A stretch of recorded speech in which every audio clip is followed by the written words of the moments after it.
Viewers, welcome to MB Classes. 6th class science new syllabus first lesson ఆహారంలోని అంశాలకు సంబంధించి part 2 video part 1 video link in డిస్క్రిప్షన్లో ఇస్తాను చూడండి. Vitamins రకాలు. విటమిన్లు మన శరీరానికి చాలా కొద్ది పరిమాణంలోనే అవసరమవుతాయి. ఆ విటమిన్లు ఏంటంటే vitamin A, vitamin C, D, E, vitamin B complex. చూడండి విటమిన్ ఏ యొక్క విధి. విటమిన్ ఏ మన చర్మం కళ్ళను ఆరోగ్యంగా ఉంచడానికి సహాయపడే విటమిన్ ఏ. మన చర్మం కళ్ళు ఆరోగ్యంగా ఉండడానికి సహాయపడే విటమిన్ ఏ. విటమిన్ ఏ లభించు పదార్థాలు బొప్పాయి, క్యారెట్, మామిడి, పాలు, fish oil. And vitamin C మన శరీరం అనేక వ్యాధులతో పోరాడడానికి సహాయపడేదే విటమిన్ సి. మన శరీరంలో వచ్చేటువంటి విటమిన్ సి అనేది చెప్పాలంటే రోగ నిరోధక శక్తిని పెంచుతుంది అనుకోండి, అంటే పోరాడే శక్తిని పెంచుతుంది విటమిన్ సి. విటమిన్ సి లభించు పదార్థాలు టొమాటో, కమల, జామ, పచ్చిమిర్చి, నిమ్మ, ఉసిరిలో విటమిన్ సి లభ్యమవుతుంది పుష్కలంగా. Vitamin D. విటమిన్ డి యొక్క ఉపయోగం ఏంటంటే మన శరీరంలోని ఎముకలు, దంతాలు కాల్షియంను ఉపయోగించుకోవడంలో సహాయం చేస్తుంది విటమిన్ డి. మన శరీరంలోని ఎముకలు, దంతాలు కాల్షియంను ఉపయోగించుకోవడంలో సహాయపడేది విటమిన్ డి. విటమిన్ డి లభించు వనరులు చేపలు, గుడ్లు, మిల్క్, కాలేయము, butter. Okay, next vitamin B. Vitamin B వనరులు గోధుమ, కాలేయం, బియ్యం. ఖనిజ లవణాలు మన శరీరానికి తక్కువ మోతాదులో అవసరమవుతాయి. మన శరీరానికి తక్కువ మోతాదులో ఖనిజ లవణాలు అవసరమవుతాయి. విటమిన్లు కూడా కొద్ది పరిమాణంలోనే అవసరమవుతాయి. శరీరం యొక్క సరైన పెరుగుదలకు, మంచి ఆరోగ్య నియమాలకు ప్రతి ఒక్క ఖనిజ లవణం మనకు అవసరమే. సో ఖనిజ లవణాలు లభించే వనరులు ఏంటివి అంటే అయోడిన్. అయోడిన్ ఖనిజ లవణం. అయోడిన్ లభించే వనరులు అల్లం, చేప, ఉప్పు, ఆకుకూరలు. భాస్వరం మీన్స్ ఫాస్ఫరస్ లభించే వనరులు అరటి, మిర్చి, బియ్యం, గోధుమ, పాలు. ఐరన్ లభించే వనరులు పియర్, యాపిల్, లివర్, గోంగూర. కాల్షియం లభించే వనరులు మిల్క్, ఎగ్స్. ఓకే, బియ్యంకి సంబంధించి కొంత మ్యాటర్ ఇవ్వడం జరిగింది. బియ్యం ఏంటంటే ఇతర పోషకాల కంటే బియ్యంలో కార్బోహైడ్రేట్స్ ఎక్కువ మోతాదులో ఉంటాయి.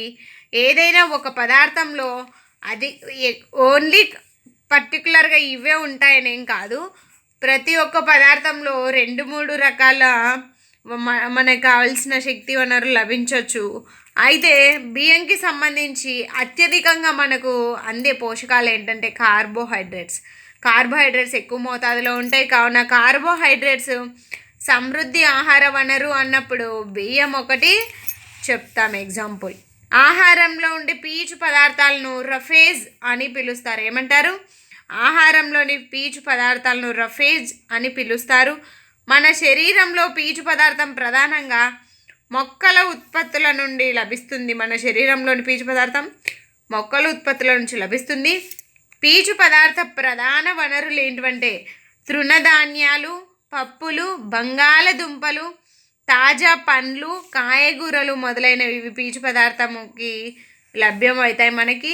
ఇవి పీచు పదార్థము శరీరానికి ఎటువంటి పోషకాలు అనేది అందించదు. పీచు పదార్థము మన శరీరం నుండి జీర్ణం కాని ఆహారాన్ని తొలగించడంలో సహాయపడుతుంది. పీచు పదార్థం వల్ల మనకు ఎటువంటి పోషకాలు లభించకపోవచ్చు, కానీ మనం తీసుకున్న ఆహార పదార్థాలు జీర్ణం కావడానికి సహాయపడుతుంది పీచు పదార్థం. సో జీర్ణం కాకపోతే అజీర్తి ఏర్పడుతుంది కదా, అప్పుడు చాలా కష్టంగా ఉంటుంది. కాబట్టి పీచు పదార్థం తప్పక మన డైలీ ఆహారంలో తీసుకోవాల్సి ఉంటుంది. నీరు మన శరీరానికి ఆహారం నుండి పోషకాలను గ్రహించడంలో సహాయపడుతుంది. నీరు మన శరీరంలోని కొన్ని వ్యర్థాలను మూత్రం, చెమట రూపంలో బయటకు పంపుతుంది. సో నెక్స్ట్ సమతుల ఆహారం అంటే మనం తీసుకునే ఆహారం శరీర పెరుగుదలకు, సరైన ఆరోగ్య నిర్వహణకు, శరీరానికి అవసరమయ్యే అన్ని పోషకాలను సరైన పరిమాణంలో కలిగి ఉండాలి. ఈ పోషకాలలో ఒకటి మరీ ఎక్కువగాను ఒకటి చాలా తక్కువగాను ఉండకూడదు. అలాగే ఆహారంలో పీచు పదార్థం నీరు కూడా సరైన పరిమాణంలో ఉండాలి. అటువంటి ఆహారాన్ని సమతుల ఆహారము అని అంటారు. కొన్ని కూరగాయలు పండ్లు యొక్క తొక్కలలో విటమిన్స్ ఖనిజ లవణాలు ఉంటాయి. చూడండి, కొన్ని కూరగాయల యొక్క పండ్లు కూరగాయల యొక్క తొక్కలలో విటమిన్లు ఖనిజ లవణాలు కూడా ఉంటాయి. సో బియ్యం పదే పదే కడగడం వలన ఈ విటమిన్లు ఖనిజ లవణాలను కోల్పోవడం జరుగుతుంది. ఉడికించినప్పుడు కలిగే వేడి వలన విటమిన్ సి కూడా లభిస్తుంది. విటమిన్ సి నశిస్తుంది. సో మనము ఎక్కువగా ఆహార పదార్థాలని అధిక మొత్తంలో ఉడికిస్తే విటమిన్ సిని కోల్పోయే ఛాన్సెస్ ఉన్నాయి. కొవ్వు అధికంగా ఉండే ఆహారాన్ని ఎక్కువగా తినడం మనకు చాలా హానికరం. అది ఊబకాయానికి దారితీస్తుంది. సో కొవ్వు పదార్థాలు తక్కువగా తినాలి. మనం తీసుకునే ఆహారంలో తగిన పోషకాలు లేకుంటే పోషకాహార లోపం ఏర్పడుతుంది. ఇది ఇలానే ఎక్కువ కాలం కొనసాగితే వ్యాధులు రుగ్మతలకు దారితీస్తుంది. దీర్ఘకాలికంగా పోషకాహార లోపం వలన వచ్చే వ్యాధులను పోషకాహార లోప వ్యాధులు అని అంటారు. చూడండి, విటమిన్స్కి సంబంధించి విటమిన్స్ తక్కువైతే కలిగే వ్యాధులు, వాటి లక్షణాలు ఎలా ఉంటాయో తెలుసుకుందాం. విటమిన్ ఏ వలన దృష్టిలోపం ఏర్పడుతుంది. దృష్టిలోపం లక్షణాలు ఎలా ఉంటాయి? చూపు మందగించడం, చీకటిలో కనిపించకపోవడం, కొన్నిసార్లు చూపు పూర్తిగా కోల్పోవడం జరుగుతుంది. విటమిన్ బి1 ఏంటి? థైమిన్ కదా. సో థైమిన్ లోపం వలన బెరిబెరి వ్యాధి వస్తుంది. బెరిబెరి వ్యాధికి గల లక్షణాలు బలహీనమైనటువంటి కండరాలు మరియు పని చేయడానికి శక్తిని కోల్పోతామన్నమాట. కండరాలు ఎలా ఉంటాయి? బలహీనపడి పని చేయడానికి శక్తిని కోల్పోవడాన్ని బెరిబెరి వ్యాధి అంటారు. ఈ బెరిబెరి వ్యాధి విటమిన్ బి1 లోపం వలన వస్తుంది. విటమిన్ సి లోపం వలన స్కర్వీ వ్యాధి వస్తుంది. స్కర్వీ వ్యాధి పంటి చిగుళ్ళలో రక్తస్రావం, గాయాలు మానడానికి ఎక్కువ సమయం తీసుకోవడం జరుగుతుంది స్కర్వీ వ్యాధి వలన. సో స్కర్వీ ఉంటే విటమిన్ సి అధికంగా తినండి, స్కర్వీ నయం చేస్తుంది. విటమిన్ డి లోపం వలన రికెట్స్ వ్యాధి వస్తుంది. రికెట్స్ వ్యాధి లక్షణాలు ఎముకలు మృదువుగా అవ్వడం, వంగిపోవడం ఉంటాయి. సో ఎముకలు మృదువుగా అవ్వడం, వంగిపోవడం ఏ వ్యాధి అని బిట్ అడుగుతారు? రికెట్స్. ఓకే. కాల్షియం. రికెట్స్ వ్యాధి ఈ విటమిన్ లోపం వలన వచ్చింది, అంటే విటమిన్ డి. ఓకే. కాల్షియం లోపం వలన ఎముకలు దంతక్షయం జరుగును. సో బలహీనమైన ఎముకలు దంతక్షయము.